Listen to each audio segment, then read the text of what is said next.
అందరికీ నమస్కారం.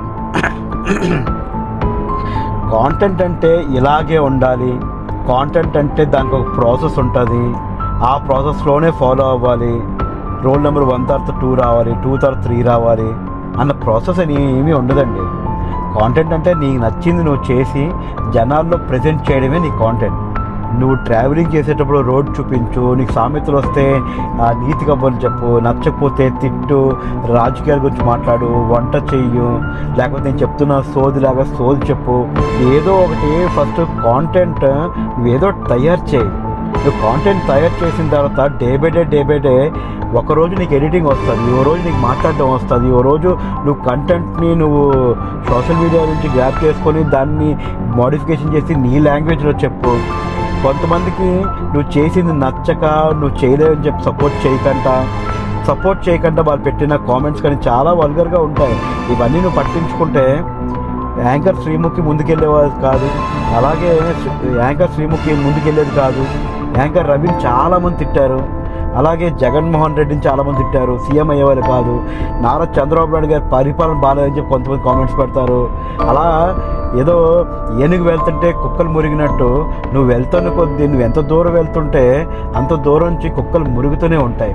నువ్వు పట్టించుకొని ఒక 2-3 మంత్స్ కంటిన్యూగా నువ్వు నీకు నచ్చింది ఏదో చేసి ఏదో నువ్వు పెట్టిన దానికి కామెంట్స్ కరెక్ట్గా రాలేదు, వాళ్ళందరూ తిడుతున్నారు, చెత్తగా మాట్లాడుతున్నారు, లేకపోతే నీ పేరెంట్స్ దగ్గరికి లేకపోతే నీ ఫ్యామిలీ మెంబర్స్ దగ్గరికి వెళ్ళి మీ అబ్బాయి చేసి ఇదే కాంటెంటా, మీ అమ్మాయి చేసి ఇదే కాంటెంటా, ఆ డ్రెస్సింగ్ ఏంటి అసలు, ఇవన్నీ ఒక 3rd grade పీపుల్ మాట్లాడతారండి. అంటే వాళ్ళకి ఎటువంటి పరిజ్ఞానం లేకుండా, వాళ్ళకి ఏం చేయాలో తెలియక, ఒక మనిషి ఎదుగుతుంటే దాన్ని ఎలా ఆపాలి, లేకపోతే వాళ్ళు చేస్తున్న పద్ధతి మీరు నచ్చక. ఇప్పుడు 5 వేళ్ళు ఒకేలా ఉండవు, మనకున్న 5 వేలు ఒకేలాగా ఉండవండి. లెఫ్ట్ హ్యాండ్ ఒకదానికి వాడతాం, రైట్ హ్యాండ్ ఒకదానికి వాడతాం. అలాగే మీరు ఒక పని చేస్తారు, నేను ఒక పని చేస్తా. ఈ రోజుల్లో ఇప్పుడు ఉంటున్న 2026 జనరేషన్లోని కాంటెంట్ అన్నదానికి చాలా డిమాండ్ ఉందండి. మూవింగ్ ఫార్వర్డ్ ఎవరైతే కాంటెంట్ బాగా చేయగలుగుతారో వాళ్ళకి మంచి డిమాండ్ ఫ్యూచర్లో బై 2030 కల్లా మంచి లైఫ్ ఉంటుందండి. మీకు చుట్టుపక్కల జనాలు మీ పిల్లల్ని చాలా చండాలంగా తిడుతున్నారు, లేకపోతే మమ్మల్ని ఎవరు గౌరవించట్లేదు అని అనుకుంటే ఓవర్నైట్ సక్సెస్ ఎవరికీ రాదండి.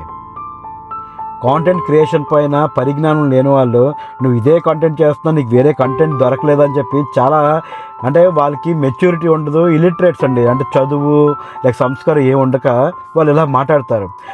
ఈ కాంటెంట్లోని రెస్పెక్ట్ అనేది చాలా ఉంది. ఈ కాంటెంట్ తయారు చేసుకొని దీంట్లో ఫేమస్ అయిపోయి జబర్దస్త్లోకి మూవీస్లోకి వెళ్ళిన వాళ్ళు చాలామంది ఉన్నారు. ఒకప్పుడు మనకి కాంటెంట్ క్రియేషన్ అనేది తెలియదు, మూవీస్లోకి ఎలా వెళ్ళాలో తెలియదు, సోషల్ మీడియాలో ఎలా ఇన్ఫ్లుయెన్స్ చేయాలో తెలియదు, మన ఒక ఇన్ఫ్లుయెన్సర్గా ఎలా మారాలో తెలియదు. బట్ మనకి స్టెప్ బై స్టెప్ జనరేషన్ మారుతున్న కొద్దీ మనకి ఏమవుతుందంటే జనరేషన్లోని చేంజెస్ చాలా వచ్చాయి. ఈరోజు కాంటెంట్ క్రియేషన్ అనేది ఓ 6th క్లాస్ 10th క్లాస్ పిల్లడు కూడా కాంటెంట్ క్రియేషన్ చాలా ఈజీగా చేయగలుగుతున్నారు. వాళ్ళని ముచ్చటపడి చాలామంది చూస్తారు, మనలాగా ఎద్దులాగా ఉన్న వాళ్ళని ఎవరు చూడరు. అమ్మాయిలు అంటే వాళ్ళు అందంగా ఉంటారు కాబట్టి వాళ్ళు కాంటెంట్ చూస్తారు. డెఫినెట్లీ ఇది ఫ్యాక్ట్ అండ్ ట్రూత్ అండి. కాంటెంట్ క్రియేషన్ మీది జనాల్లోకి వెళ్ళాలి అంటే కొంచెం యూనిక్గా, కొంచెం డిఫరెంట్గా, అందరినీ ఎంటర్టైన్ చేసేటట్టు ఉండాలి. నాలాగా సుత్తి చెప్తే ఎవరు చూడరు, నా కాంటెంట్ ఎవరు చూడరు, అది నాకు తెలుసు. But as being freedom of life అంటే ఏంటి అంటే నాకు నచ్చింది నేను చేయడం, నాకు నచ్చింది నేను చెయ్యాలనుకుంటున్నా. కాబట్టి నాది ఎవరు చూసినా చూడకపోయినా నేను నా వీడియో నేను చేసి నేను యూట్యూబ్లో పెడతా. జనరల్గా మీరు యూట్యూబ్లో చాలా వీడియోస్ చూడండి, తారా చైత్ర అని చెప్పి ఒక ఛానల్ ఉంటుంది. వాళ్ళ చిన్నపిల్లలు ఏం చేస్తారో వాళ్ళ పేరెంట్స్ కంటిన్యూగా పెడతారు. ఇప్పుడు ఐ డ్రీమ్ వాళ్ళు ఆ వీడియోని చూసి ఎవరెవరైతే ఫేమస్ అవుతారో ఐ డ్రీమ్ వాళ్ళు రీచ్ అవుట్ అయ్యి వాళ్ళకి ఇంటర్వ్యూ చేస్తారు.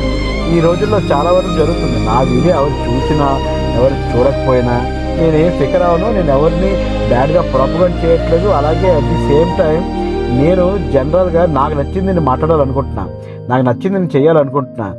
నాకు యాక్చువల్గా మూవీస్లో కానీ సీరియల్స్లో కానీ నాకు చాలా ఇష్టం, యాక్టింగ్ చేయడం నాకు చాలా ఇష్టం. నాకు ఎటువంటి ఛాన్స్ రాకపోవడం వల్ల నేను ఎప్పుడు చేయలేకపోయా. సో ఇప్పుడు కాంటెంట్ తయారు చేసే టైం సొసైటీలో చాలామందికి వచ్చింది. అలాగే వాట్ మై పాయింట్ ఈస్, నాకు నచ్చింది నేను చేస్తున్నా, అలా మీకు నచ్చింది మీరు చేస్తే day by day generational changes చాలా వరకు వస్తాయి. మీరు ఈరోజు కాంటెంట్ మాట్లాడతారు, రేపు పొద్దున్న దాన్ని ఎడిట్ చేస్తారు, రేపు పొద్దున్న దానికి మ్యూజిక్ యాడ్ చేస్తారు, దాని కంటెంట్ బెటర్గా తయారు చేస్తారు. నువ్వు కంటెంట్ బెటర్గా చేయగా you will have a new person in your life. అది నువ్వుగానే కొత్తగా కనిపిస్తావు, నేను ఏదో చేయగలను అని. కానీ ఒక పాయింట్ ఆఫ్ టైంకి వచ్చినప్పటికీ నువ్వు కాంటెంట్ మారుస్తూ ఉండాలి. నువ్వు కాంటెంట్ మార్చకపోయేసరికి నీకే బోర్ కొడుతుంది, ఓడి అమ్మ ఏంటిది ఇదే మాట్లాడుతున్నాను రోజు అని. కొన్ని వీడియోస్ మీరు యూట్యూబ్లో చూడండి, ఒకే వీడియో 200 సార్లు పెడితే అదే వైరల్ అయ్యింది.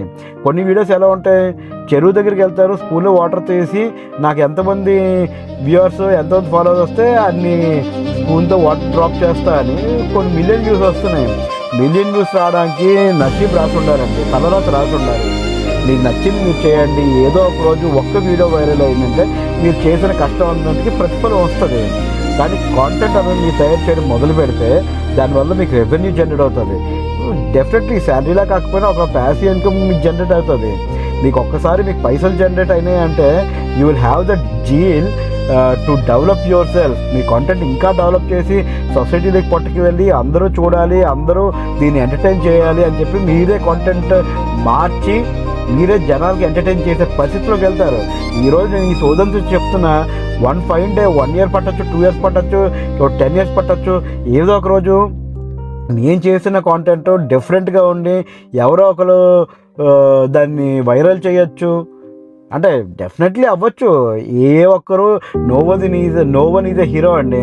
నాన్వేషణ ఉన్నాడు, 60,000 పట్టుకొని 50,000 ఫాలోవర్స్తోని ప్రపంచ యాత్రికుడు అని చెప్పి యూట్యూబ్ ఛానల్ స్టార్ట్ చేసి ప్రపంచం అంతా తిరుగుతూ ఈరోజు 70 లక్షల మంది ఫాలోవర్స్ ఉన్నారు. 8 కోట్లు సంపాదిస్తున్నారు ఆయన. నెలకి ఎలా లేదన్నా ఒక 8 లక్షల నుండి 10 లక్షలు వస్తాయి. ఇదంతా ఆ 60,000 పట్టుకొని నేను బయటకు వచ్చేస్తే నేను సాధించేస్తాను 5 years అని చెప్పి అనుకోలేదు కదా. Every failure is a stepping stone of success. నువ్వు ఫెయిల్ అవుతున్న కొద్దీ నీకు సక్సెస్ వైపు నువ్వు వెళ్తున్నట్టే. అండ్ మోర్ ఓవర్ నీకు వచ్చిన కామెంట్స్ అన్నింటినీ నువ్వు పట్టించుకోకుండా నీకు నచ్చింది నువ్వు చేస్తూ ఉండు. ఇది నా తరపున అందరికీ హంబుల్ రిక్వెస్ట్. అలాగే మీరు కూడా నలుగురు ఎవరైనా వీడియో చేస్తే వాళ్ళకి సపోర్ట్ చేయండి. సపోర్ట్ చేసి వాళ్ళకి ఇన్పుట్స్ ఇవ్వండి. ఇన్పుట్స్ ఇచ్చి వాళ్ళకి వైరల్ అవ్వడానికి ఎలా వైరల్ అవ్వాలో చెప్పండి. మీ ఎక్స్పీరియన్స్ని గెయిన్ చేశారు కదా, ఆ ఎక్స్పీరియన్స్ని నలుగురికి పంచండి. కొంతమందికి ఇన్స్టాగ్రామ్లోని ప్రోడక్ట్ని ఎలా ట్యాగ్ చేయాలో తెలియదు, వాళ్ళకి మనీ ఎలా జనరేట్ చేసుకోవాలో తెలియదు. ఇవన్నీ తెలియదు కాబట్టి మీరు ఆల్రెడీ డెవలప్ అయ్యారు కాబట్టి come on give all your experiences as a ఏమంటారు దాన్ని, మీ ఎక్స్పీరియన్స్ని జనాలకి ఒక ప్రాక్టికల్ నాలెడ్జ్ని కొంచెం షేర్ చేయండి. That will be very helpful. మీకు హెల్ప్ఫుల్ అవుతుంది, వాళ్ళకి హెల్ప్ఫుల్ అవుతుంది. యూట్యూబ్లో చాలామంది చాలా వీడియోస్ పెడుతున్నారు. నేను ఈ వీడియో పెడతా హౌ టు మేక్ కంటెంట్ అని.